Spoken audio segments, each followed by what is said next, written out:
Good morning everyone. Start करते हैं आज का लेक्चर और एक बार क्विक रिवीजन लास्ट क्लास में जो हम लोगों ने डिस्कस किया था उसे देख लेते हैं। पहली क्लास तो ओरिएंटेशन क्लास थी, तो कोर्स तो देखा जाए पिछली क्लास से स्टार्ट हुआ है। प्राइवेट कंपनी की डेफिनेशन हमने डिस्कस की थी, उसका सेक्शन था सेक्शन 2 क्लोज 68। उसके बाद हमने पब्लिक कंपनी की डेफिनेशन डिस्कस की थी, उसका क्लोज था, उसका सेक्शन था 2 क्लोज 71। पब्लिक कंपनी का जो सेक्शन है वो लिख लीजिएगा, सेक्शन 2 क्लोज 71। और पब्लिक कंपनी के बाद हमने डिस्कस किया था ओपीसी को, और ओपीसी है सेक्शन 2 क्लोज 62। तो सबसे इम्पोर्टेंट इसमें अगर हम सी इंटरमीडिएट के पॉइंट ऑफ व्यू से बात करें तो ओपीसी की ही डेफिनेशन है। बाकी तो आप ये सब चीज़ें सी फाउंडेशन में भी पढ़ के आए हैं। Private company means a company which has a minimum paid up share capital as may be prescribe. तो जो नोटिसेबल पॉइंट है, जो नोटिसेबल लैंग्वेज है इसमें, वो क्या है कि प्राइवेट कंपनी की जो डेफिनेशन है वो मीन्स करके है। You cannot change this word because as per the law definition के 3 वे आउट हो सकते हैं, या तो मीन्स करके होगा, या इंक्लूड्स करके होगा, या मीन्स एंड इंक्लूड्स करके होगा।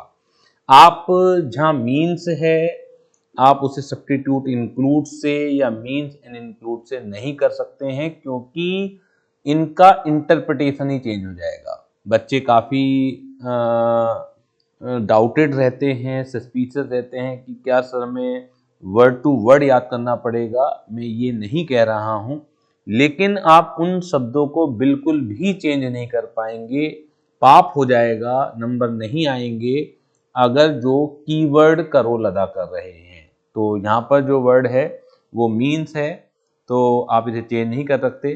तो private company means a company which has a paid up capital as may be prescribed, और एट प्रेजेंट रूल्स में कोई minimum paid up capital prescribed नहीं है। And must contain the following prohibition, following restrictions and following limitation. तीनों की तीनों चीजें ही हैं। रेस्ट्रिक्शन भी है, restriction at to the transfer of its share freely. Limitation भी है, मेंबर्स की जो संख्या है वो 200 से ज़्यादा नहीं हो सकती है, और कौन कौन लोग काउंट नहीं होंगे वो आपको याद आ रहा होगा। और प्रोहिबिशन भी है, invitation to public for subscribe the shares in और डिबेंचर ऑफ ए कंपनी। यानी कि नंबर ऑफ डिबेंचर होल्डर कितने भी हो सकते हैं, लेकिन इनविटेशन ना तो शेयर्स को सब्सक्राइब करने के लिए अलाउड है और ना ही डिबेंचर्स को सब्सक्राइब करने के लिए अलाउड है। This is prohibited. जहाँ तक सवाल minimum paid up share capital का, तो खैर किसी के लिए भी रिक्वायर्ड नहीं है, लेकिन जब पहले रिक्वायरमेंट थी तो सेक्शन 8 के लिए तो भी रिक्वायरमेंट नहीं थी। सेक्शन 8 की जो कंपनी होती है वो कौन सी होती है? Not for making profit. Licensed companies होती हैं, वो हम आज की क्लास में शायद डिस्कस कर लेंगे। तो सेक्शन 8 की जो कंपनीज होती हैं वो लाइसेंस्ड कंपनीज होती हैं। उनके लिए अगर वो प्राइवेट है तो भी मिनिमम पेड अप कैपिटल की रिक्वायरमेंट नहीं थी, और अगर वो पब्लिक है तो भी मिनिमम पेड अप कैपिटल की रिक्वायरमेंट नहीं थी। बस कंडीशन ये थी कि फाइनेंशियल स्टेटमेंट को फाइल करने में वो डिफॉल्ट ना करें अंडर सेक्शन 137, और एनुअल रिटर्न को फाइल करने में वो डिफॉल्ट ना करें अंडर सेक्शन 92। प्राइवेट कंपनी का जो एंड वर्ड है वो कहाँ पर खत्म होगा? Private limited. Minimum number of member 2 हैं, मैक्सिमम 200 हैं।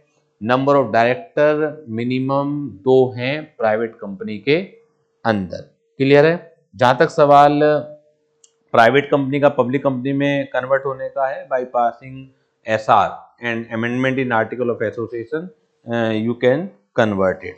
जहां तक सवाल अब पब्लिक कंपनी का है, पब्लिक कंपनी की जो डेफिनेशन है वो सेक्शन 2 क्लॉज 71 के अंदर दी हुई है कि public company means a company which is not a private company and paid up share capital as may be prescribe, as a minimum paid up share capital as may be prescribe. provided that a company which is subsidiary of a company which is not a private company shall be deemed to be the public company for the purpose of this act, even where such subsidiary company continue to be the private company in its article। तो ये इन्होंने इतनी सारा लंबा चौड़ा paragraph लिखा हुआ है। इसका जो मीनिंग निकल के आता है वो ये है कि अगर आप प्राइवेट कंपनी है लेकिन पब्लिक कंपनी के सब्सिडरी हैं तो that private company also treated as a deemed public company even if in the article of association the private company आप प्राइवेट कंपनी ही हैं। इसका मतलब है you need not to change your article of association. तो उसके बाद जो कुछ पॉइंट्स थे वो मिलते जुलते ही हैं प्राइवेट कंपनी से, बस सिवाय इसके कि minimum number of member public company में 7 होते हैं और मिनिमम नंबर ऑफ डायरेक्टर जो होते हैं वो 3 होते हैं। क्लियर है। और सबसे इंपॉर्टेंट जो डेफिनेशन कल हमने देखी थी, डिस्कस की थी, वो 1 पर्सन कंपनी के बारे में डिस्कस किया था। सेक्शन 2 क्लॉज 62 है 1 पर्सन कंपनी का, और इसमें कुछ बहुत सारी बातें रूल्स के अंदर लिखी हुई हैं। सारी की सारी बातें सेक्शन के अंदर नहीं लिखी हुई हैं। रूल 3 भी है, 4 भी है, 5 भी है, 6 भी है, और रूल 3 और 6 ज़्यादा काम का है। जहाँ तक ओपीसी की बात है तो ओपीसी क्या है, नाम से ही पता लग रहा है 1 पर्सन कंपनी, और इसका जो कॉन्सेप्ट इमर्ज हुआ था वो कंपनी एक्ट 2013 में ही फर्स्ट टाइम इमर्ज हुआ था, बिफोर कंपनी एक्ट 2013। यानी कि अगर हम कंपनी एक्ट 1956 की बात करें तो इस तरह का कोई कंसेप्ट था ही नहीं, एक 1 पर्सन कंपनी का कोई कंसेप्ट था ही नहीं। और 1 पर्सन कंपनी कौन बना सकता है? Only a natural person other than A minor can be form of A 1 person company. Natural person, आप, हम, other than minor. Artificial person can not form A 1 person company. Clear है। इसके अलावा जो रूल्स में लिखा हुआ है कि नेचुरल तो होना ही चाहिए, वो तो चलो सेक्शन में भी लिख दिया, लेकिन रूल्स में इंडियन सिटीजन होना चाहिए, वेदर रेजिडेंट और नॉट। जो रिक्वायरमेंट मेंबर बनने के लिए हैं वही रिक्वायरमेंट नॉमिनी बनने के लिए भी हैं। इसके अलावा 1 पर्सन का एक व्यक्ति अपने लाइफ टाइम में at a time, life time कहना गलत होगा, एट ए टाइम मतलब एक समय में एक ही कंपनी का मेंबर और किसी दूसरी कंपनी का नॉमिनी रह सकता है। ठीक है ना, एक कंपनी का मेंबर रह सकता है ओपीसी का, और किसी दूसरी कंपनी का वो क्या रह सकता है, नॉमिनी रह सकता है। इसके अलावा ओपीसी जो है ऑलवेज प्राइवेट लिमिटेड कंपनी होगी, नाम के साथ ओपीसी लगाना पड़ेगा आपको। मेमोरेंडम के लिए इसमें एक स्पेसिफिक रिक्वायरमेंट है, नॉमिनेशन क्लॉज। बाकी जैसे आप जब मेमोरेंडम ऑफ एसोसिएशन आर्टिकल पढ़ेंगे तो जो बाकी रिक्वायरमेंट है वो भी ओपीसी को फुलफिल करनी है, एक अलग से और फुलफिल करनी है कि नॉमिनी का नाम देना पड़ेगा कि in the event of single member या in the event of inability to act as a member, तो who shall be the member. ठीक है, तो वो नॉमिनी का नाम जाता है। Provision contain in rules, rule 3 companies incorporation rule 2014। तो ऊपर के 2 रूल तो मैंने बता ही दिया आपको कि 1 पर्सन कंपनी का कौन मेंबर हो सकता है और कौन नॉमिनी हो सकता है। इसके अलावा रेजिडेंट की परिभाषा दी हुई है, ऑल्दो रेलेवेंट इस समय कुछ है नहीं कि because now whether a person is resident or not, both can be member or both can act as a nominee. बस शर्त यह है इंडियन सिटीजन होना जरूरी है और नेचुरल पर्सन होना जरूरी है। क्लियर है। उसके बाद limit on number of company already मैंने बता दिया। प्रोहिबिशन ऑन माइनर, माइनर बन ही नहीं सकता। Prohibition on 1 person company, 1 person company can not be incorporated और कन्वर्टेड इनटू सेक्शन 8 कंपनी। इसके अलावा 1 person company can not act, can not carry out NBFC, non banking financial company. NBFC क्या होती हैं, कल की क्लास में डिस्कस किया था कि जो कंपनियां लाइक ए बैंक काम करती हैं, बैंक नहीं है लेकिन लाइक ए बैंक काम करती हैं, लैंड उधार देना है, तो वो कंपनियां एनबीएफसी, जैसे बजाज फाइनेंस है, टाटा की भी है, जो मेजर एनबीएफसी हैं इंडिया में, including investment in securities of any body corporate, और इन्वेस्टमेंट कंपनी का भी काम नहीं कर सकते। हाँ, इस बात को जो ध्यान रखेगा, फॉर द टाइम बिंग अगर 1% कंपनी के पास कुछ पैसा है तो फॉर द टाइम बिंग वो किसी कंपनी के शेयर्स में इन्वेस्ट कर सकते हैं, लेकिन कोर बिजनेस एक्टिविटी नहीं होनी चाहिए, यानी कि मेन धंधा उनका इन्वेस्टमेंट से इनकम कमाने का नहीं होना चाहिए कि हम इन्वेस्ट करेंगे शेयर डिबेंचर में, वहां से डिविडेंड आएगा, वहां से ब्याज आएगा, वो पर्पज नहीं होना चाहिए 1% कंपनी का। फॉर द टाइम बिंग वो इन्वेस्टमेंट चल जाएगा। इसके अलावा जो पॉइंट नंबर 5 और 6 था ये डिलीटेड है, ये मैंने लिख के इसलिए डिलीट कर रखा है कि इस वजह से कि अगर आप पुराने क्वेश्चन देखें, क्योंकि देखिए स्टूडेंट को इतनी अंडरस्टैंडिंग नहीं होती है, वो पुराने सजेस्टेड आंसर दे सकता है। अब वहाँ क्वेश्चन कुछ उसे मिलेंगे और आप लोगों को लगेगा कि ये कॉन्सेप्ट तो हमारा डिस्कस हुआ ही नहीं है, जबकि वो कॉन्सेप्ट रहा भी नहीं है। पहले क्या होता था कि 1% कंपनी की इनकॉर्पोरेशन से 2 साल के अंदर तक 1% company any other type of company में कन्वर्ट नहीं कर सकती थी, ठीक है ना। अब कर सकती है by prescribing by satisfying the prescribed procedure. Compulsory conversion भी था। कंपलसरी कन्वर्जन क्या था कि अगर उसका पेड अप कैपिटल या टर्नओवर एक लिमिट से ऊपर जाता था तो वो 2 साल के अंदर उसे कंपलसरी कन्वर्ट करना ही पड़ता था। अब क्योंकि ऑटोमेटिकली भी आप कभी भी कन्वर्ट कर सकते हो, तो कंपलसरी कन्वर्जन का भी कोई मतलब ही नहीं है, ठीक है। तो अब ऐसा नहीं है कि टर्नओवर से ज्यादा जाएगा या पेड अप कैपिटल से ज्यादा जाएगी तो आपको करना ही पड़ेगा। आप अपने आप कभी भी कर सकते हो, कोई हमने आपके ऊपर कंपल्सन नहीं डाली है। रूल 6 जो है वो कन्वर्जन के प्रोसीजर को बताता है। क्लियर है? तो रूल 6 भी हो गया था। इसके अलावा provision relating to incorporation of 1% company, ये सब हमने पढ़ लिया था। Consent of nominated person, prior consent लेनी पड़ेगी। इसके बाद हमने पढ़ा था कि नॉमिनी भी अपनी कंसेंट को विड्रॉ कर सकता है, उस केस में फिर मेंबर को कंपनी को दूसरा नॉमिनी बनाना पड़ेगा, और कंपनी भी नॉमिनेटेड पर्सन का नाम चेंज कर सकती है। क्लियर है? तो ये सब हम लोग डिस्कस कर चुके थे। Relaxation available to the OPC हमने भी डिस्कस नहीं किया था, मैंने कहा था कि एक बार आप सेल्फ पढ़ सकते हैं। बाकी तो जैसे जैसे हम आगे पढ़ेंगे तो ऑटोमेटिकली चीजें पता लगती जाएंगी कि बाकी कंपनियों के मुकाबले 1% कंपनी को क्या रिलैक्सेशन प्राप्त है। Now small company. Small company is defined in section 2 clause 85। याद करते चले जाइएगा, सेक्शन 7 के साथ इंपॉर्टेंट है, हर चीज का नंबर है यहाँ पर। प्राइवेट कंपनी की definition section 2 clause 68, public company की डेफिनेशन सेक्शन 2 क्लॉज 71, ओपीसी की डेफिनेशन सेक्शन 2 क्लॉज 62, और now small company is defined in section 2 clause 85।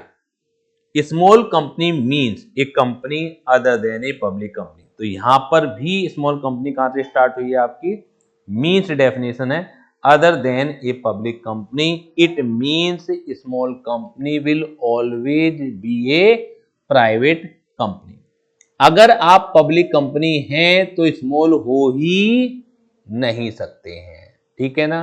बावजूद इसके कि जो नीचे के 2 क्राइटेरिया हैं वो आपने सेटिस्फाइड करे हुए भी हों। 2 क्राइटेरिया क्या हैं? स्मॉल कंपनी का भी जो कॉन्सेप्ट है कंपनीज एक्ट 2013 से ही फर्स्ट टाइम लॉन्च हुआ था। ओपीसी भी फर्स्ट टाइम कंपनीज एक्ट 2013 से लॉन्च हुआ था, और स्मॉल कंपनी का भी जो कॉन्सेप्ट है फर्स्ट टाइम कंपनीज एक्ट 2013 से ही लॉन्च हुआ था। उससे पहले इस तरह की कंपनियां भारत में नहीं बनाई जा सकती थी। तो small company mean a company other than a public company. If you are a public company आप स्मॉल हो ही नहीं। तो other than a public company and satisfied the following two condition. And satisfied the following two condition. 2 condition क्या है कि paid up capital उसकी 4 करोड़ से ज्यादा नहीं होनी चाहिए। पेड अप कैपिटल किससे ज्यादा नहीं होनी चाहिए? 4 करोड़ से ज्यादा नहीं होनी चाहिए। और as may be prescribed but can not exceed 10 crore. तो ओवर एज में भी prescribe but not exceed 10 crore, इसे आप छोड़ सकते हैं। अगर आप अभी भी बेयर एक्ट में देखेंगे, ये जो 4 करोड़ है, अगर आप गूगल पे सर्च मारेंगे या इंस्टीट्यूट के मटेरियल में सर्च मारेंगे तो यहां पर 4 करोड़ नहीं दिया हुआ है, क्योंकि इंस्टीट्यूट जो है पूरा बेयर एक्ट को फॉलो करता है, ठीक है ना।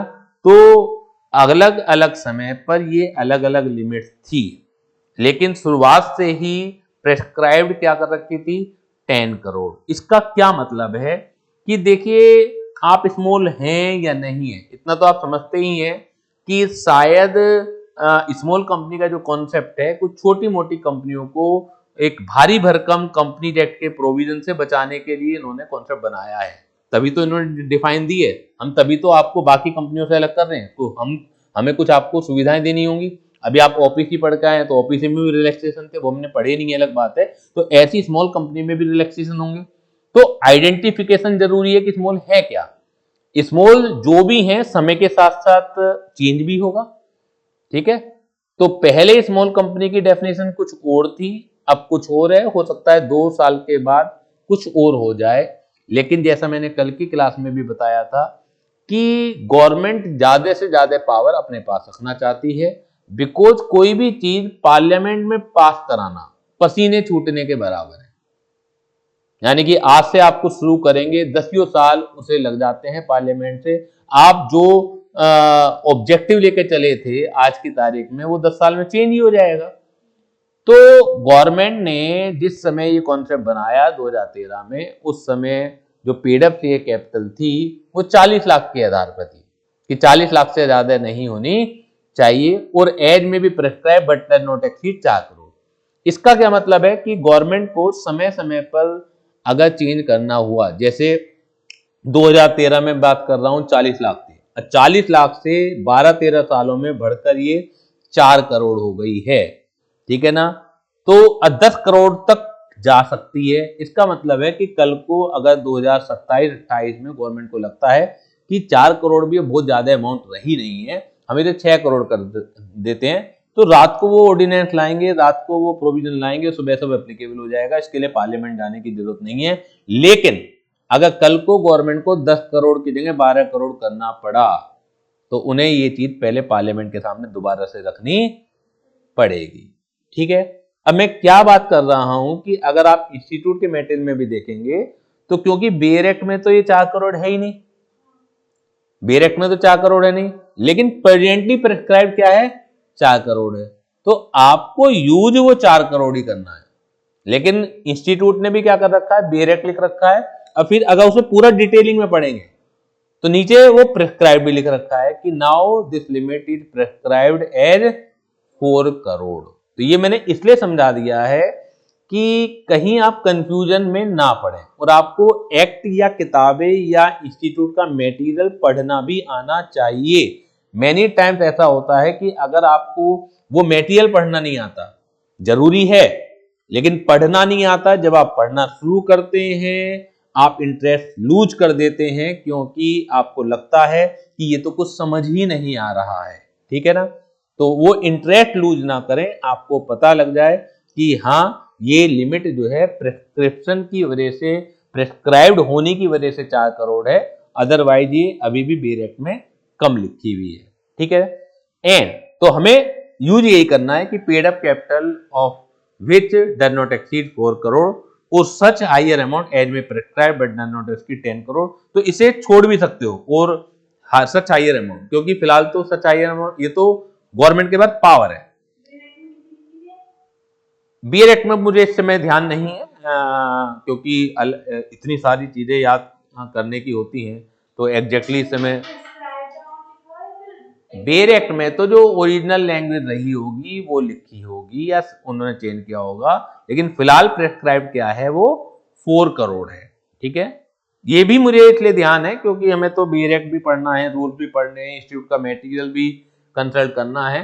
तो इंस्टीट्यूट का जब मटेरियल में देख रहा था तो वहां पर जब स्मॉल कंपनी की जो डेफिनेशन थी उसमें 4 करोड़ नहीं था, लेकिन जैसे जैसे हम उसे पढ़ते हैं आगे तो प्रेस्क्राइब में वहां लिखा हुआ था, ठीक है। turnover of which as per its last profit and loss account does not exceed 40 crore or such higher amount as may be prescribed but does not exceed 100 crore।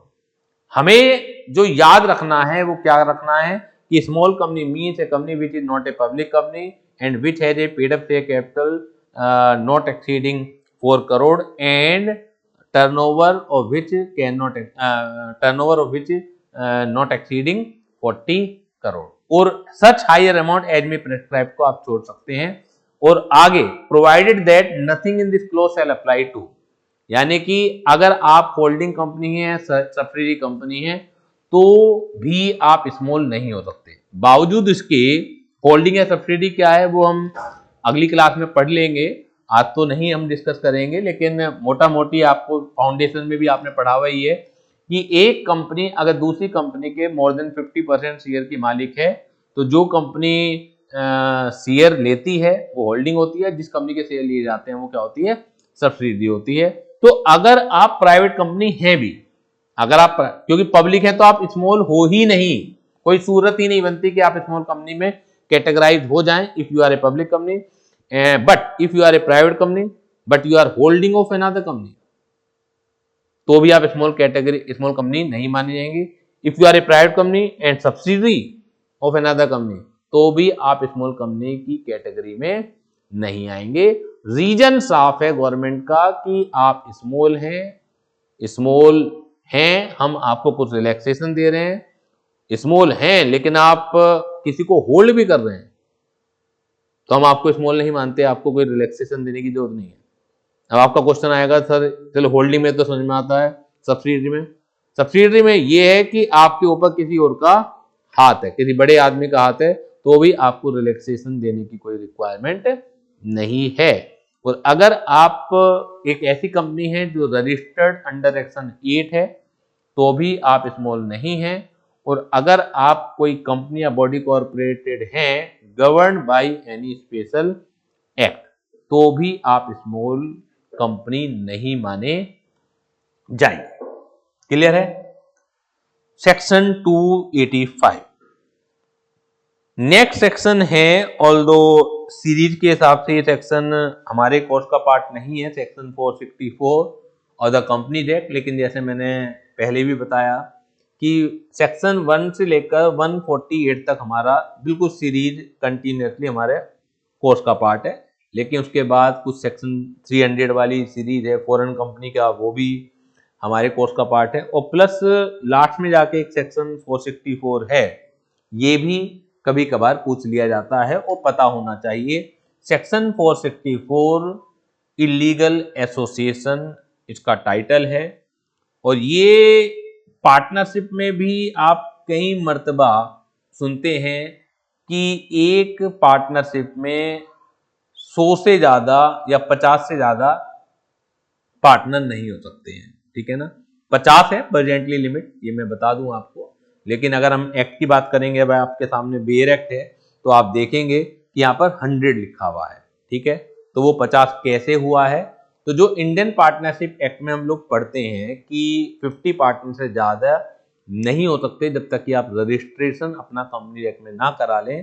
तो it is not given under the Indian partnership act, it is written under the companies act 2013 under section 464। Clear है? अब पूरी language हम पढ़ते हैं, किसी भी तरीके का क्वेश्चन जिससे आप हैंडल कर सकें। Section 464 of the companies act 2013 no association of partnership, यानी कि ये सेक्शन, अब आपको बेयर एक्ट पढ़ना आना चाहिए, ये सेक्शन केवल 2 ही तरह की एंटिटी पर एप्लीकेबल है। जो भी बात लिखी गई है इसके अंदर एडिटेड जर्नल बात नहीं है कि आप कहीं पे भी अप्लाई कर देंगे, ठीक है। तो ये सेक्शन 2 ही जगह एप्लीकेबल है।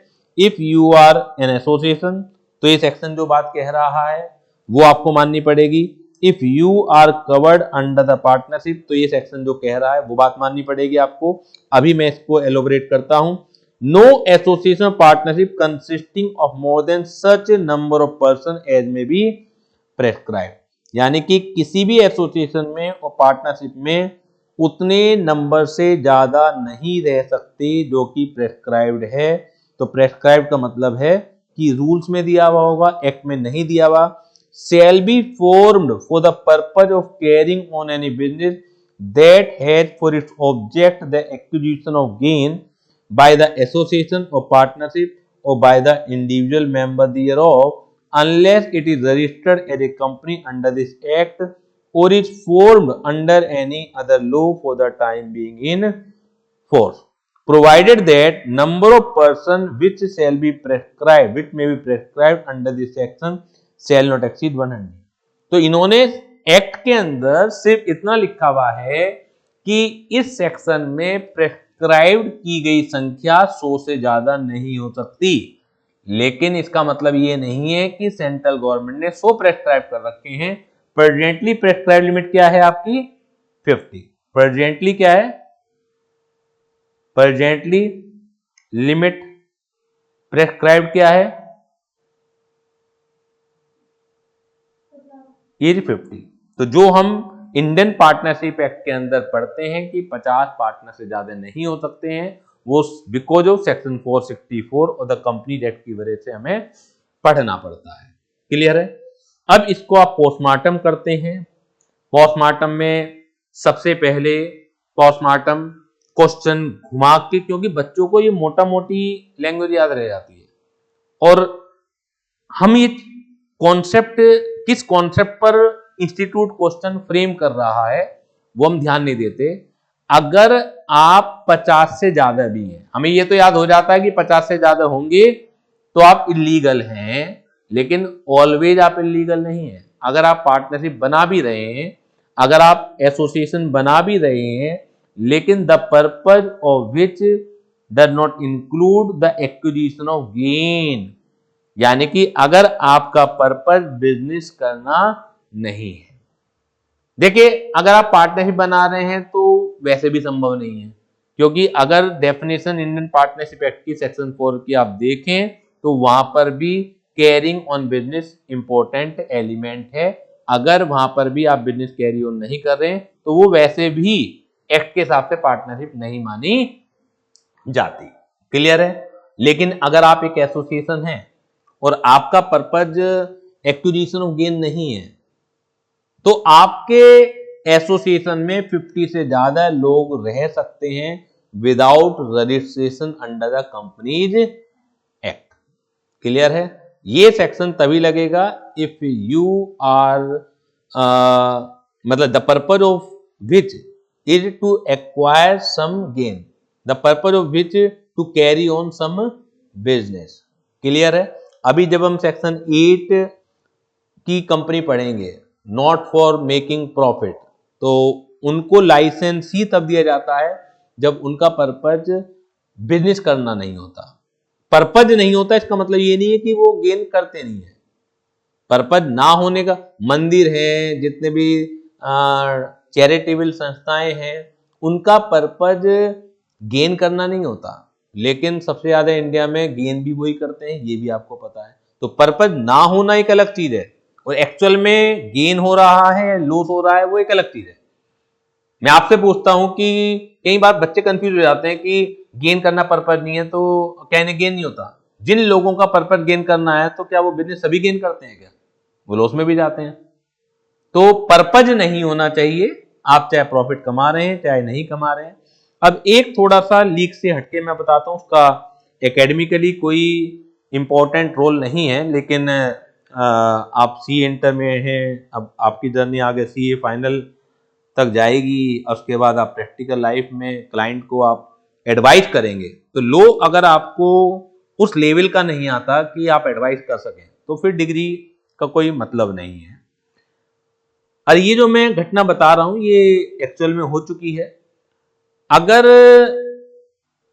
आपने एक पार्टनरशिप है, वो 70 लोग उसमें हैं और रजिस्ट्रेशन करा रखा है आपने इंडियन पार्टनरशिप एक्ट में, कंपनी एक्ट में रजिस्ट्रेशन नहीं करा रखा है, तो आप इलीगल हैं या नहीं है? सिंपल सा क्वेश्चन। इंडियन पार्टनरशिप एक्ट में रजिस्ट्रेशन करा रखा है लेकिन कंपनी एक्ट में रजिस्ट्रेशन नहीं करा रखा है, आप इलीगल हैं या नहीं है? जब कोर्ट के सामने क्वेश्चन गया उन्होंने कहा कि आप इलीगल नहीं हैं, सेक्शन 464 से बाहर हैं, क्योंकि यहां पे लिखा हुआ है unless it is registered as a company under this act or is formed under any other law for the time being in force. यानी कि इस लूप होल का फायदा कोर्ट ने उस पार्टनरशिप फर्म को दे दिया है। लेकिन अगर हम क्वेश्चन की बात करें, अगर ये क्वेश्चन पेपर में आता है तो आपको ऑलवेज क्या बनाना है, उसे इलीगल बनाना है। ठीक है ना, आपको क्वेश्चन में इलीगल बनाना है, क्योंकि ज्यादातर लोगों का मानना ये है कि कंपनीज एक्ट के अंदर रजिस्ट्रेशन जरूरी है। अब आप कहेंगे कि एनी अदर लॉ का मतलब क्या है, तो एनी अदर लॉ का मतलब यहां पर कंपनी जैसा ही कोई अदर लॉ है, पार्टनरशिप कंपनी जैसा नहीं है। तो ये this is the matter of interpretation. और जब आप इंटरप्रिटेशन ऑफ स्टैट्यूट पढ़ेंगे, आईयूएस पढ़ेंगे, तो वहां क्लियरली पाएंगे कि हम जज को भगवान का दर्जा क्यों देते हैं। अगर जज 2 और 2 5 बोल दे तो आपको वो 5 ही मानना पड़ेगा। समझ आ रही है बात? उसके पास पूरी पावर है। पावर से मतलब ये भी है कि वो नहीं मान रहा इस बात को एनी अदर लॉ का मतलब कंपनी एक्ट जैसे ही है। उसने तो लिटरल इंटरप्रिटेशन ले लिया, वर्ड टू वर्ड इंटरप्रिटेशन ले लिया कि यहां पर ये लिखा हुआ है कि अगर आप कंपनी एक्ट में रजिस्टर्ड नहीं होते या एनी अदर लॉ में रजिस्टर्ड नहीं होते 50 से साध्य संख्या होने के बावजूद, तो आप इलीगल हैं। लेकिन वो अदर लॉ में तो रजिस्टर्ड है, इंडियन पार्टनरशिप एक्ट में तो रजिस्टर्ड है, तो आप इलीगल कैसे हो गए? लेकिन ज्यादातर लोगों का मानना अभी ये नहीं है। ऑल्दो ये केस डिसाइडेड है, तो ये मैंने इसलिए बताया है कि आपके पास क्लाइंट अच्छे भी आएंगे, बुरे भी आएंगे। एक वकील केवल अच्छे क्लाइंट का केस नहीं लड़के पैसा कमा सकता। एक चार्टेड अकाउंटेंट के पास एक क्लाइंट आता है और वो अपनी इनकम का ब्यौरा देता है, वो कहता है जी टैक्स मुझे कम देना है, तो आपको तो एडवाइस देना ही पड़ेगा ना कि लोगों को आप कैसे घुमा सकते हैं, कैसे मैनिपुलेट कर सकते हैं कि आपके क्लाइंट का टैक्स कम बैठे। अगर आप सीधे सीधे चलेंगे तो आप पैसा कैसे कमाएंगे? तो अब तो क्लाइंट के साथ हो गया ये कि उसने रजिस्ट्रेशन नहीं कराया, किसी ने उसे लीगल बना दिया। अब आपको दिमाग लगा के लैंग्वेज को पोस्टमार्टम करके आपको देखना है कि क्या बचाने का कोई तरीका मौजूद है भी या नहीं है। हाँ, आपको जो आंसर के अकॉर्डिंगली है वो कंपनी का ही लेना है, उस केस को फॉलो नहीं करना है, बिकॉज इंस्टीट्यूट ने भी उसे फॉलो नहीं करा है। अगर इंस्टीट्यूट फॉलो करता तो हम भी फॉलो कर लेते। तो ये आजकल की बात नहीं है, ये बहुत कम से कम 15-20 साल हो गए इस चीज को आए हुए। 1-2 जगह और भी गया था, पुराने कंपनी एक्ट में भी इसी तरह का सेक्शन था, तो उस पुराने कंपनी एक्ट की वर्डिक्ट है जब केस गया था। लेकिन ये मैंने डिस्कस क्यों किया कि इससे एक तो इंटरेस्ट बढ़ता है, प्लस आपको लॉ का पोस्टमार्टम करना आता है। आपके पास मैं हूं या नहीं हूं, लेकिन किताबें हमेशा रहेंगी। तो जब किताबें आप अलग अलग पढ़ें तो आप उन्हें समझ पाएं कि बेसिकली केस किस मुद्दे पर लड़ा गया और जज ने किस आधार पर ये डिसीजन दिया। ऐसा नहीं होता जज भी कोई कुछ भी उल्टा सीधा डिसीजन दे देगा। अगर वो गलत डिसीजन भी दे रहा है तो उसके पास लॉजिक मौजूद होना चाहिए, उसके पास लॉजिक मौजूद होना जरूरी है। Nothing in subsection 1 shall apply to a Hindu undivided family carrying on any business। इस सबसेक्शन में जो भी बात लिखी हुई है वो एक सिंगल एचयूएफ पर अप्लाई नहीं होती है। Nothing in this subsection 1 shall apply to a Hindu undivided family carrying on any business। लेकिन अगर 2 या 2 से ज्यादा एचयूएफ मिलकर कोई काम करती हैं विदाउट फॉर्मेशन ऑफ पार्टनरशिप, तब ये सेक्शन अप्लाई होता है। बताओ क्यों? ये नहीं लगा हुआ, एसोसिएशन हो जाएगा। इस एक से मतलब नहीं है, इस ए से मतलब नहीं है, फिर ये एसोसिएशन बन जाएगी। एक सिंगल एचयूएफ पर अप्लाई नहीं होता है, लेकिन अगर 2 या 2 से अधिक एचयूएफ मिलती हैं तो उस केस में ये सेक्शन अप्लाई हो जाता है। और साथ के साथ नोट में लिखिएगा, अगर ये अप्लाई होता है तो minor member shall be excluded. Minor member shall be excluded, यानी कि जब काउंटिंग करोगे कि 50 मेंबर से ज्यादा नहीं होना चाहिए तो उस केस में माइनर मेंबर को एक्सक्लूड कर दिया जाएगा। लिख लिया? सभी बच्चों ने लिख लिया ये वाली बात। एक सिंगल एचयूएफ पर नहीं लगता, but if 2 or more HUF joints hand together then this section will apply, and if this section applies in case of 2 or more HUF then member जो माइनर मेंबर है shall not be included। Clear? Second case, an association or partnership if it is formed by professionals who are governed by the special act। एक ऐसे association और partnership के ऊपर भी ये section applicable नहीं होता जो govern by the special act है। चार्टर्ड अकाउंटेंट्स हैं, ठीक है ना, वो कंपनी बना के काम नहीं करते हैं, उसके कुछ लॉजिक हैं, जब हम आगे पढ़ेंगे तो वो पार्टनरशिप बना के ही काम करते हैं। तो उसमें अगर 50 से ज्यादा पार्टनर हो गए तो भी ये सेक्शन एप्लीकेबल नहीं होगा, क्योंकि वो प्रोफेशनल्स के द्वारा बनाई गई है और वो अलग से किसी न किसी एक्ट से गवर्न है। इसी तरह से वकीलों ने एक फर्म बनाई, वो भी प्रोफेशनल है, डॉक्टरों ने एक फर्म बनाई, वो भी प्रोफेशनल है। तो वो कंपनियां नहीं बनाते, जनरली प्रैक्टिस में नहीं है कंपनी बनाना, तो उनको बचाने के लिए ये क्लोज लाई गई है। थर्ड पॉइंट पेनल्टी का है। इस तरह का सेक्शन आप छोड़ सकते हैं, ये आगे धीरे धीरे करके हर जगह ही होगा। कितनी याद करेंगे? मैं पढ़ा तो दे रहा हूं और मैं ये भी दावा नहीं कर रहा हूं कि ये आ नहीं सकता, लेकिन ऐसी चीजें जो आती हैं उससे फेल पास का फर्क नहीं पड़ता है आपका। क्लियर है? तो हमें ये भी देखना, थोड़ा सा गॉड ग्रेस भी चाहिए हमें, थोड़ा सा लक भी चाहिए हमें, और मेहनत तो चाहिए ही चाहिए, लेकिन स्मार्ट मेहनत करनी पड़ेगी कि आप हर जगह की पेनल्टी याद कर लें, वो पॉसिबल नहीं है। Every member of an association or partnership carrying on the business in contravention of subsection 1 shall be punishable with fine which may extend to 1 lakh rupees and shall also be personally liable for all liability incurred in such business। तो जो भी member होगा उस association का, partnership का, तो एक तो 1 लाख का फाइन लगेगा और पर्सनली लाइबल हो जाएगा जो भी डेट होंगे। Consequences of illegal association following are the consequences: it had no legal existence in the eyes of law, that it is no more in existence। अगर ये एंटर करते हैं किसी कॉन्ट्रैक्ट में, वह तो बाइंडिंग कॉन्ट्रैक्ट में एंटर कर ही नहीं सकते, लेकिन करते हैं तो उसे पूरा नहीं करा सकते, कोई और एसोसिएशन से पूरा नहीं कराया जा सकता, क्योंकि in the eyes of law ये एसोसिएशन अस्तित्व में ही नहीं। नहीं, धोखाधड़ी पर्सनली लायबल होंगे ना, तुम एसोसिएशन इलीगल है ना, लोग थोड़ी इलीगल हैं। तो ऊपर पॉइंट नंबर 3 में लिखा हुआ तो ये चीज है। तो it can not enter into any binding contract, if it enters into a contract it member can not maintain any legal action in respect of such contract, it can not bring any legal action against its member और outsider, moreover its member और outsider can also not bring any legal action against the association, क्योंकि association illegal है, association का कोई अस्तित्व नहीं है, बाकी तो सब चीजें हैं। तो एसोसिएशन मेंबर पर मुकदमा नहीं कर सकती, मेंबर एसोसिएशन पर मुकदमा नहीं कर सकता, आउटसाइडर मेंबर पर मुकदमा डायरेक्टली कर सकते हैं। क्लियर? कोई डाउट हो मुझे बता दीजिए, कोई भी डाउट हो मुझे क्लियर कर दीजिए।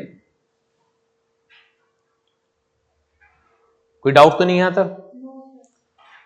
अब अगले सेक्शन में जाने से पहले मैं जो क्वेश्चंस अभी तक आए हुए हैं, जो 3-4 मैंने टॉपिक पढ़ा दिए हैं, तो उस पर किस किस तरह के क्वेश्चन आए हुए हैं, किस तरीके से आपको आंसर लिखना है, किस चीज पर ध्यान देना है, मैं उसे भी डिस्कस करूंगा। धीरे धीरे करके तभी प्रैक्टिस पड़ेगी।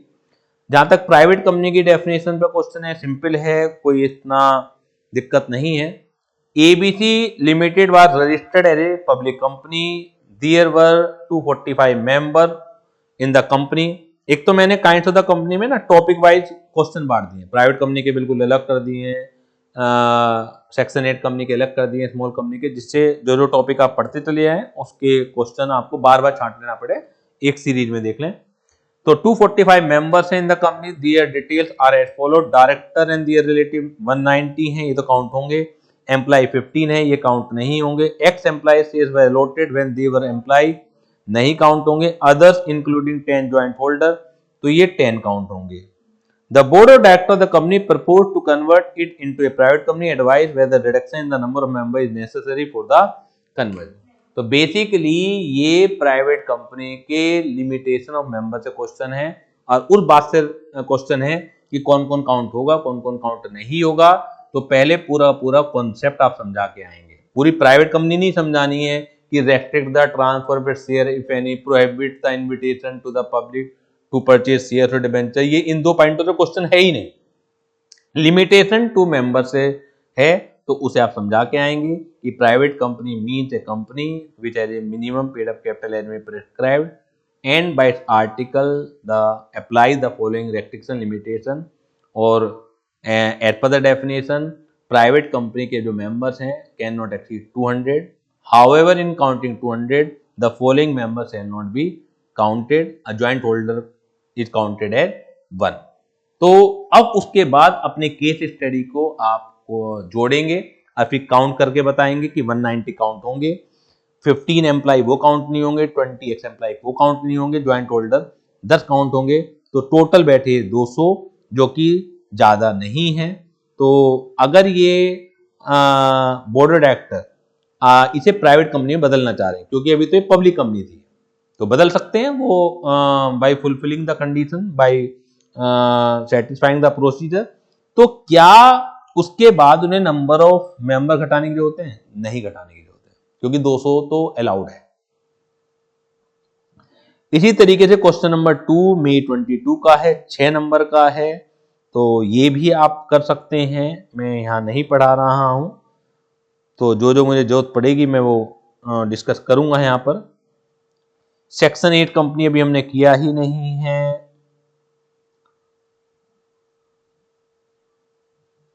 वन पर्सन कंपनी सबसे इंपॉर्टेंट ये है, उसके सारे क्वेश्चन मैं डिस्कस करूंगा, और क्योंकि कुछ क्वेश्चन समय के साथ इररिलेवेंट भी हो चुके हैं, अभी मैंने दिए तो हैं, लेकिन मैं साथ के साथ को कटवा भी दूंगा कि अब उस तरह के क्वेश्चन नहीं पूछे जाएंगे, बिकॉज वॉलंटरली कन्वर्जन इररिलेवेंट है कॉन्सेप्ट, कंपलसरी कन्वर्जन इररिलेवेंट है कॉन्सेप्ट।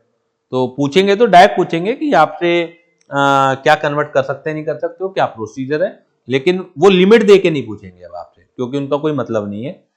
क्वेश्चन नंबर 13 साफ सुथरा सा क्वेश्चन है, 7 नंबर का क्वेश्चन है, और रिसेंटली जून 24 में आया हुआ है। Ram wants to incorporate a company in which he will be the only member according to the provision of the Company Act 2013, what types of company can be incorporated, what are the salient features of this type of company। पूरी theory आपको 7 number में लिखनी है। Question salient feature तो वही है कि natural person member हो सकता है, हाँ जो भी पूरा कॉन्सेप्ट है। इसके अलावा रेजिडेंट होना चाहिए, नॉमिनी कौन बनाया जा सकता है, एनबीएफसी के रूप में वो एक्ट नहीं कर सकती, इन्वेस्टमेंट कंपनी के रूप में एक्ट नहीं कर सकती। सेलिएंट फीचर सारा फीचर ही फीचर है जो भी है। क्वेश्चन नंबर नेक्स्ट क्वेश्चन है 14 नवंबर 19 का, 4 नंबर में आया हुआ है, ये इररिलेवेंट है इसलिए मैंने आंसर में लिख के काट रखा है।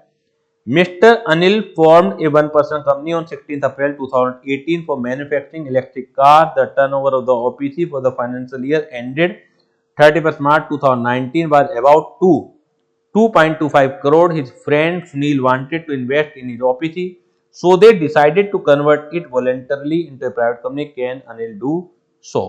तो वॉलंटरीली वगैरह कुछ आना नहीं है, कन्वर्जन आप कर ही सकते हो, तो उसमें कोई दिक्कत ही नहीं है। कोई फाइनेंशियल क्राइटेरिया नहीं है, कोई पेड अप कैपिटल का क्राइटेरिया नहीं है, कोई टर्नओवर का क्राइटेरिया नहीं है, तो हो तो जाएगा, लेकिन ये सब आंसर नहीं लिखना आपको।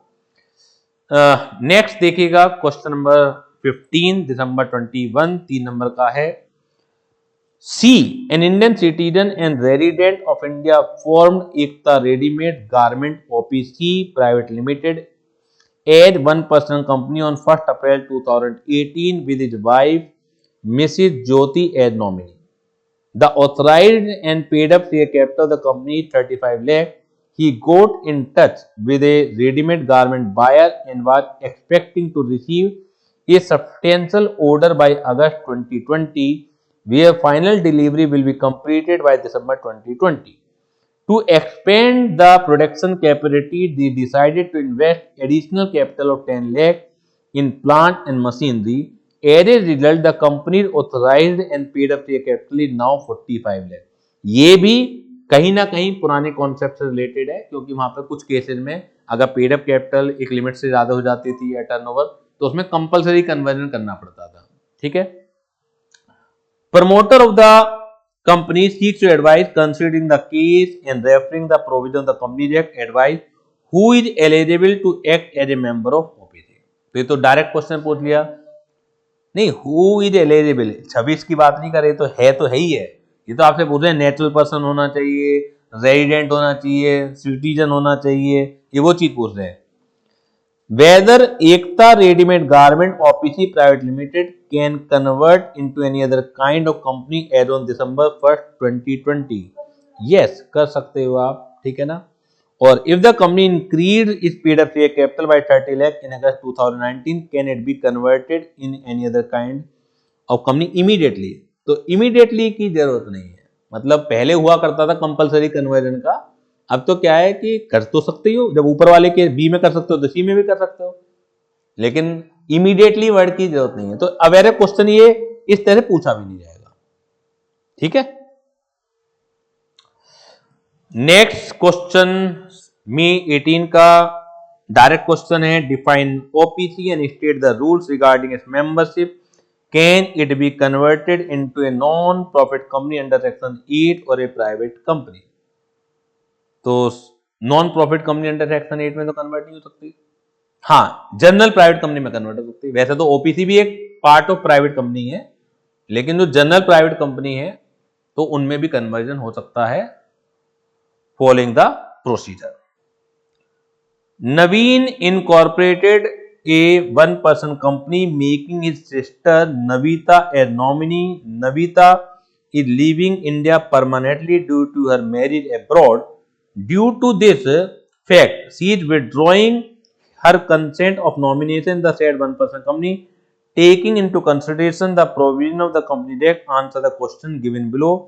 If Navita is leaving India permanently, is it mandatory for her to withdraw her nomination in the said 1 person company? नहीं, ठीक है, क्योंकि अब रेजिडेंट और नॉट दोनों ही अलाउड हैं। If Navita maintained the status of resident of India after her marriage, then can see continue, तो है ही है दोनों में, क्योंकि ये भी पुराना केस है, पहले केवल रेजिडेंट को ही अलाउड था, तो उस आधार पर बना हुआ है, तो अब तो कोई फर्क नहीं पड़ता है। क्वेश्चन नेक्स्ट देखिएगा 18 मई 2022, 3 नंबर का, ये तो मैंने की है ना, अगर आप इसके इंस्टीट्यूट के आंसर देखेंगे वो गलत मिलेंगे आपको। Mr. R, an Indian citizen and his stay in India during the immediately preceding financial year is for 130 days. He appoints as a foreign citizen as his nominee who has stayed in India for 120 days during the immediately preceding financial year. Is Mr. R eligible to be incorporated as 1 person company? If yes, can he give the name of S in the memorandum of association as his nominee? Justify your answer with relevant provision of the Companies Act। तो कर लोगे ऐसे भी। ये question 19 भी पुराने concept पर ही है, लेकिन आपका आंसर आप जानते ही हैं, केवल इसमें प्रोसेस है कि किस तरह से कन्वर्जन होगा। ये देखिएगा question number 20 September 24,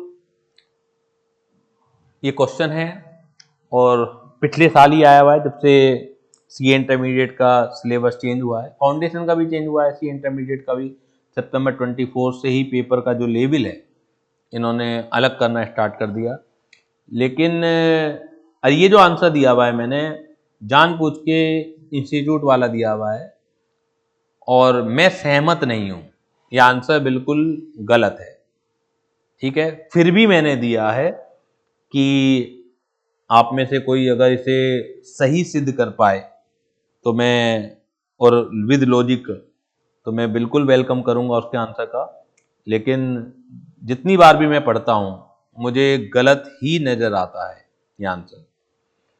Kamal, a chartered accountant, started his e-commerce business by incorporating a one-person company OPC on 1st October 23.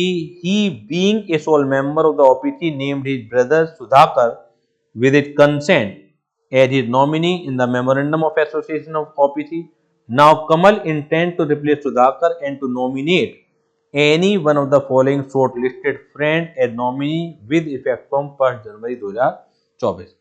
Robert, an Indian citizen and resident in India, shifted his residence to the USA on 31st May 2022 and had not returned to India till January 1st 2024.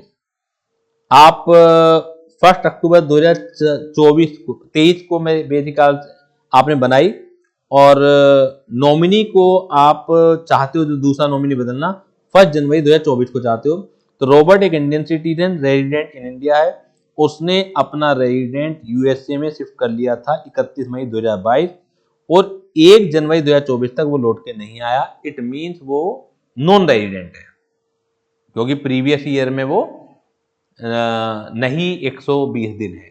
लेकिन क्या फर्क पड़ता है, आज की date का तो जो कॉन्सेप्ट है कि इंडियन सिटीजन होना चाहिए वेदर ही और सी resident or not, both can B nominee of OPC.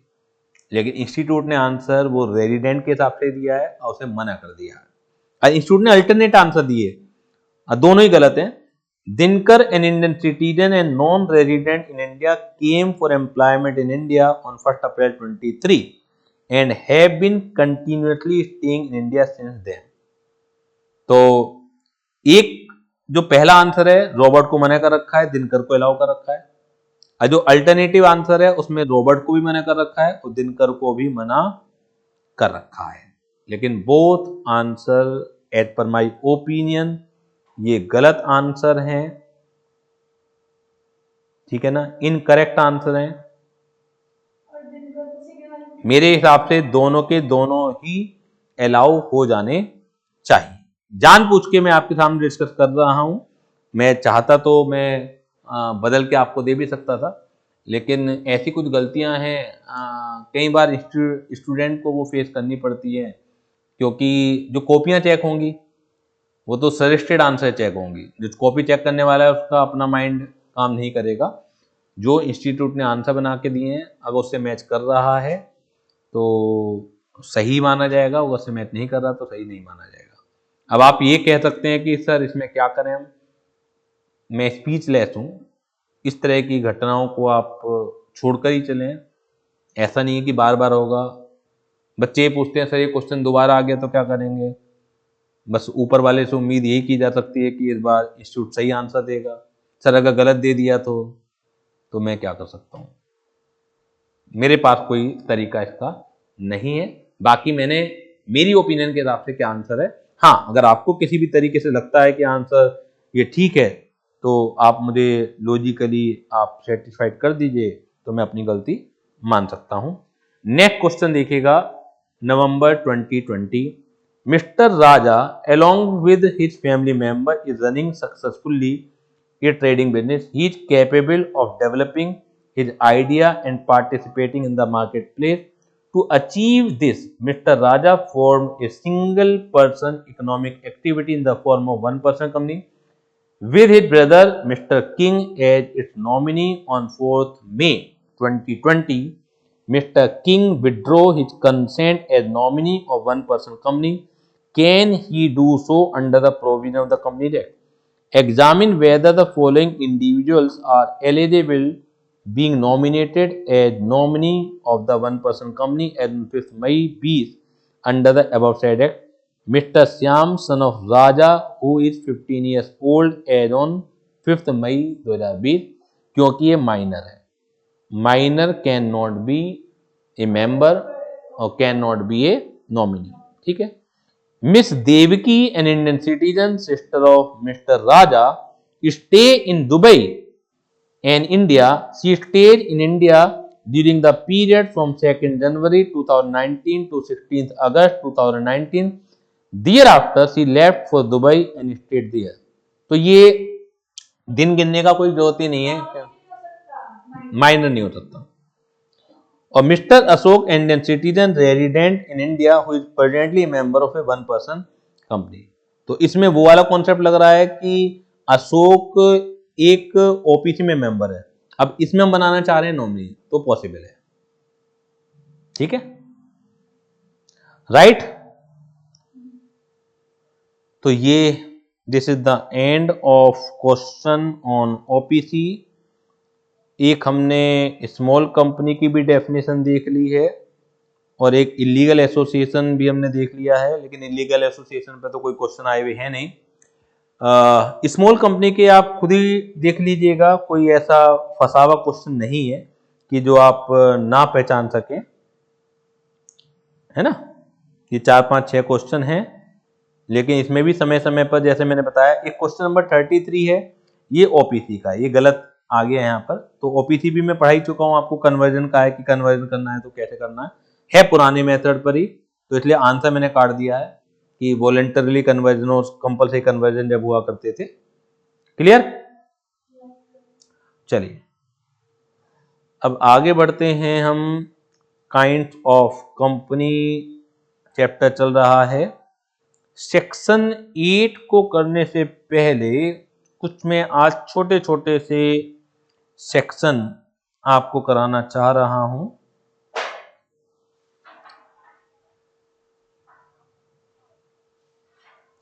चलिए यहां पर आ जाइएगा, पेज नंबर 21 पर रिलेटिव की डेफिनेशन है, सेक्शन 2 क्लॉज 77। बिल्कुल अलग तरह की डेफिनेशन पर ला रहा हूं और इसका कोई लेना देना काइंड्स ऑफ कंपनी से नहीं है। बेसिकली चैप्टर का नाम काइंड्स ऑफ कंपनी डाला है मैंने, ज़्यादातर चीज़ें कंपनी के बारे में ही बता रहे हैं, लेकिन बेसिकली चैप्टर डेफिनेशन से है, सेक्शन 2 है ज़्यादातर इसमें, ठीक है। तो रिलेटिव की डेफिनेशन सेक्शन 2 क्लॉज 77, वो ध्यान से पढ़िएगा। पूरे कंपनी एक्ट में कहीं पर भी रिलेटिव वर्ड यूज हो तो वो लेना कैसे है। पूरे कंपनी एक्ट में अगर रिलेटिव वर्ड यूज होता है तो उसमें कौन कौन से लोग आएंगे, क्योंकि जब भी क्वेश्चन आइडेंटिफिकेशन से रिलेटेड होगा तो वो क्वेश्चन मुश्किल हो जाता है। वो खुद ही दे दें रिलेटिव हैं आप तो कोई दिक्कत नहीं है, लेकिन वो आपका रिलेशन देते हैं, आप बेटे हैं, बेटी हैं, सन्स वाइफ हैं, और आपको पहचानना पड़े कि क्या वो ये रिलेटिव की डेफिनेशन में आते भी हैं या नहीं आते हैं। यहां पर एक ही डेफिनेशन है पूरी कंपनी एक्ट में, लेकिन जब आप इनकम टैक्स पढ़ते हैं एक ही चैप्टर में अलग अलग जगह रिलेटिव का मतलब अलग अलग है, उसमें कई सारी डेफिनेशन याद करनी पड़ेगी।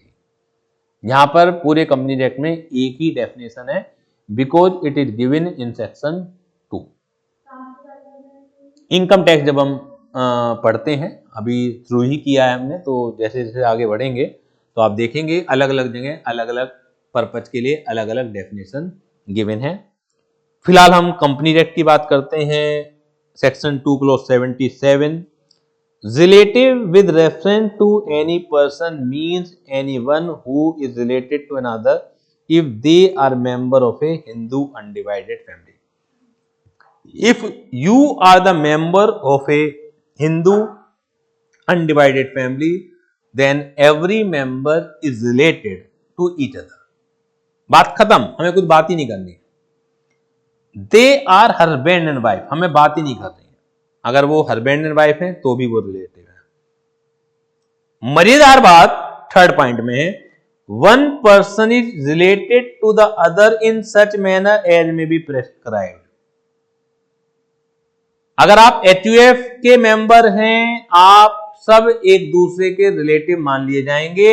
अगर आप हस्बैंड एंड वाइफ हैं, आप हस्बैंड वाइफ की रिलेटिव है, वाइफ हस्बैंड का रिलेटिव है, बात खत्म। लेकिन इसके अलावा जिस तरीके से हमने लिख दिया बस वही रिलेटिव है, उसका रिवर्सल रिलेटिव नहीं है। One person is related to the other in such manner as may be prescribe. एक पर्सन उस तरीके से रिलेटेड है जैसा कि वो प्रेस्क्राइब्ड है, जैसे फादर लिखा हुआ है। अगर बेटे के रेफरेंस में देखा जाएगा फादर रिलेटिव है, मदर लिखा हुआ है वो भी रिलेटिव है, अलग से सन लिखा हुआ है, यानी कि फादर के रेफरेंस में देखा जाएगा सन है, फिर फिफ्थ नंबर पे डॉटर लिखा हुआ है, इधर सन्स वाइफ लिखा हुआ है, डॉटर्स हस्बैंड लिखा हुआ है, ब्रदर लिखा हुआ है, सिस्टर लिखा हुआ है, लेकिन सन्स वाइफ के लिए फादर इन लॉ रिलेटिव नहीं है। फादर इन लॉ के लिए सन्स वाइफ रिलेटिव है, लेकिन सन्स वाइफ का भी तो रिश्ता फादर इन लॉ का है ना। तो अगर सन्स वाइफ के रिलेशन में उसके ससुर की बात की जाए तो वो रिलेटिव नहीं है, लेकिन ससुर के लिए सन्स वाइफ क्या है, रिलेटिव है। डॉटर हस्बैंड रिलेटिव है, दामाद रिलेटिव है, लेकिन दामाद के लिए ससुर रिलेटिव नहीं है। This is very very important, क्योंकि आप लो पढ़ते वक्त लॉजिक नहीं लगा सकते, हमें वर्डिंग पर ध्यान देना पड़ेगा। सावधानी हटी दुर्घटना घटी, बार बार बच्चे अनसक्सेसफुल होते रहते हैं, लेकिन वो अपनी कमी को नहीं पहचान पाते कि एग्जैक्टली उन्हें लो पढ़ना किस तरीके से है, किस तरीके से समझना है, आइडेंटिफाई किस तरह से करना है, वो नहीं पहचान पाते। This is the game of practice, this is the game of concentration, focus. एक बार पढ़ने का तरीका आ जाए फिर आपका अपने आप ही उस पर फोकस ऑटोमेटिकली हो जाता है। तो मैंने पढ़ना सिखा दिया, फादर रिलेटिव है, ऑटोमेटिकली बेटा रिलेटिव नहीं है, लेकिन नीचे लिख दिया उन्होंने इसलिए सन। मदर रिलेटिव है, डॉटर रिलेटिव है, लेकिन यहां सन्स वाइफ लिखा हुआ है, फादर इन लॉ नहीं लिखा हुआ है। डॉटर हस्बैंड लिखा हुआ है, लेकिन फादर इन लॉ नहीं लिखा हुआ है। ब्रदर सिस्टर स्टेप सारे शामिल हैं, स्टेप डॉटर शामिल नहीं है। क्लियर है? कोई डाउट हो मुझे बता दीजिए इसमें।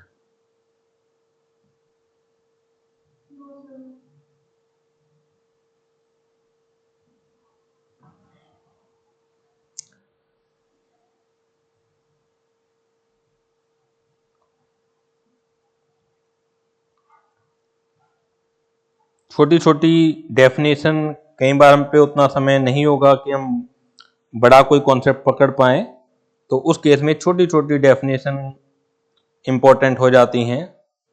फाइनेंशियल ईयर की भी डेफिनेशन देखिए, समझिए। Section 2 clause 41। और एक चीज और मैं बता दूं इसी के साथ, और ये जो मैं बताऊंगा आपको बात, ये किसी भी लोग को पढ़ने में काम आएगी और मैनी टाइम्स ये कहीं हेल्प भी करती है।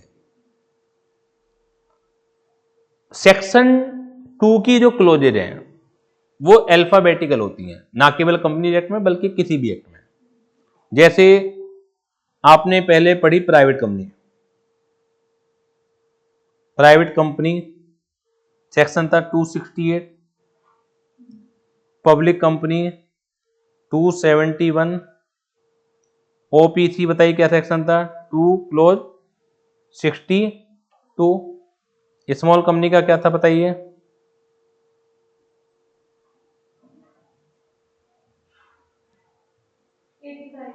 285। रिलेटिव का क्या था, अभी पढ़ के आए हैं, 277। सेक्शन 2 में जितनी भी डेफिनेशन होती हैं वो सब अल्फाबेटिकल ऑर्डर में होती हैं। पी और ओ में पहले कौन आता है, तो इसलिए अगर आप देखेंगे तो ओ का नंबर पहले होगा। ओ और एस में पहले कौन आता है, ओ, एस बाद में आता है। एस और आर में ए आर पहले आता है।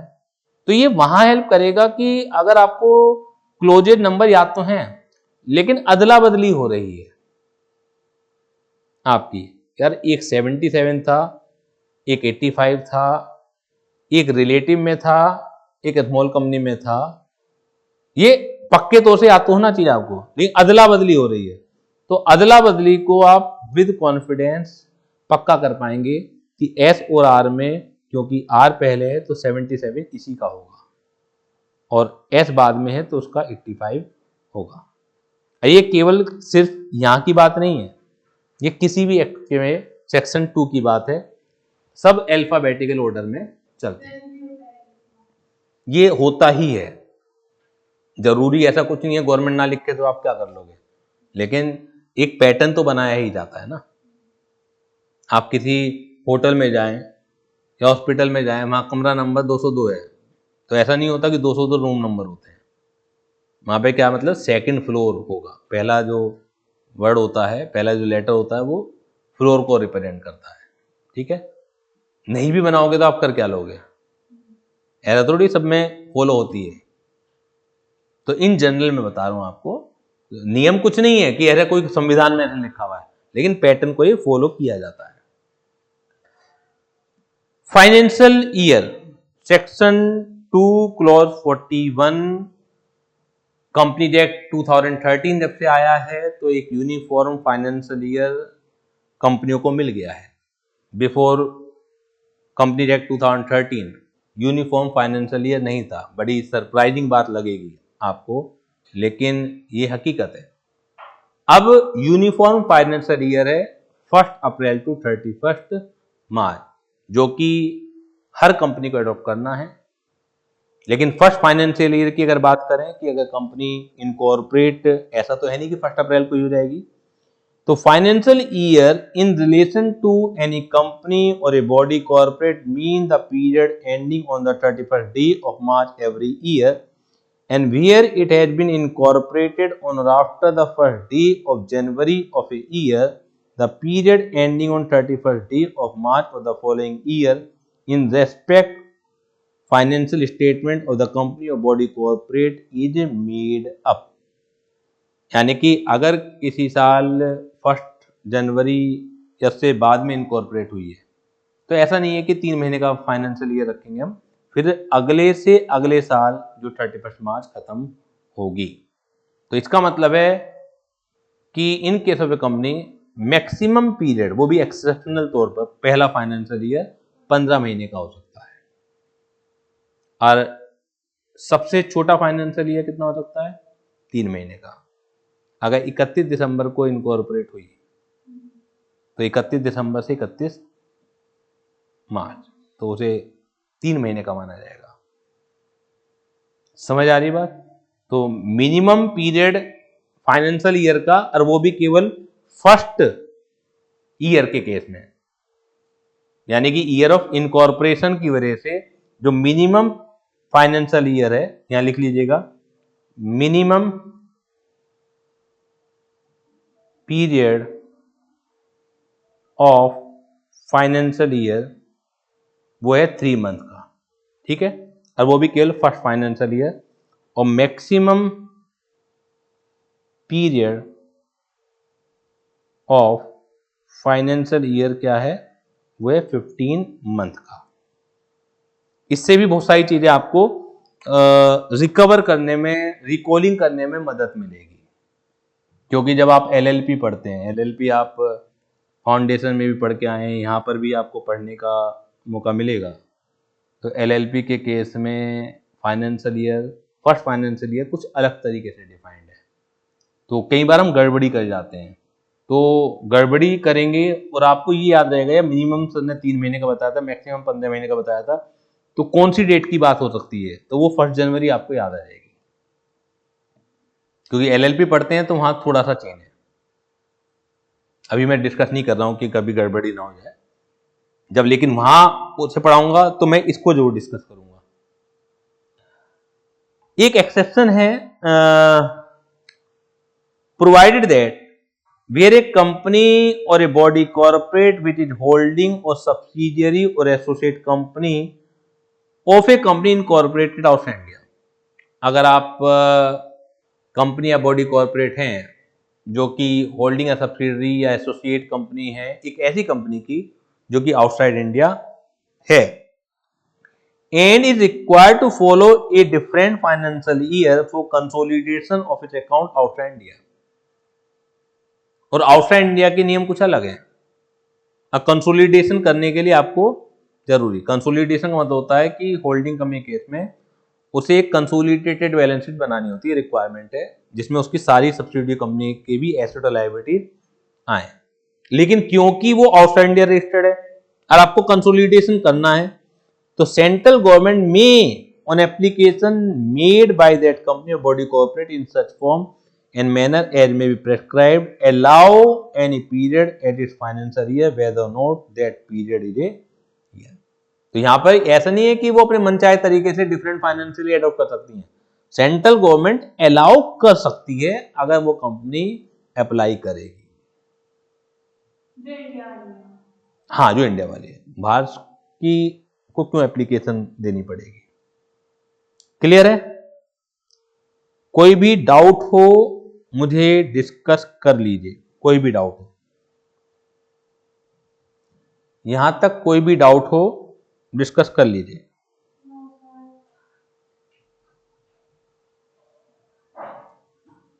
अगली 3 क्लासेज में हम ये चैप्टर फिनिश कर देंगे विद ऑल पास्ट ईयर्स वगैरह सब लेके।